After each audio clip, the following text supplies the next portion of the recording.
Welcome to the Capitol Buzz, a weekly update from Nebraska Family Alliance on important news and events taking place at the Nebraska State Capitol during the legislative session.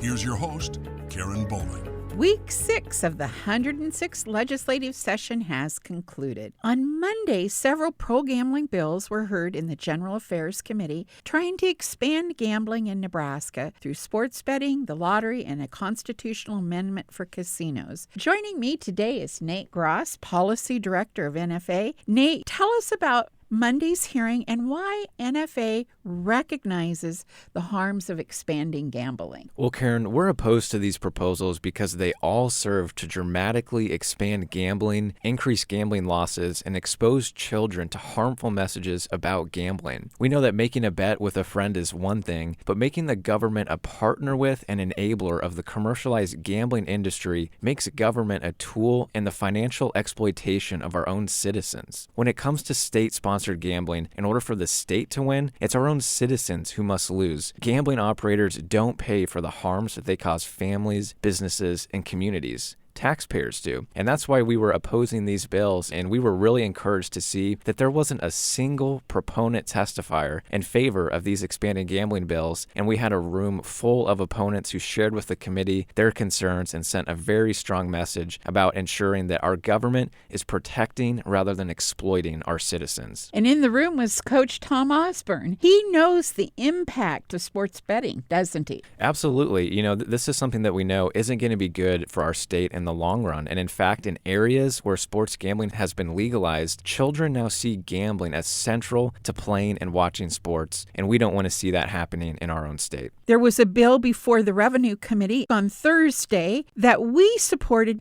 Share briefly with us about LB 987. Well, tragically, we know that Nebraska is not isolated from the scourge of human trafficking, but thankfully, our state legislature in recent years has been active in passing legislation to better combat human trafficking.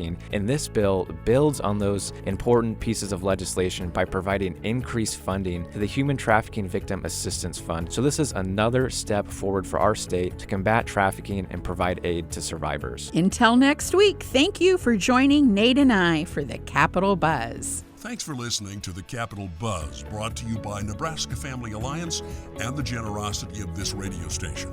For more information on issues impacting you and your family, visit nebraskafamilyalliance.org or call 1-888-777-5188. Find us on Facebook and Twitter to stay up to date on issues impacting your family, freedom, and life.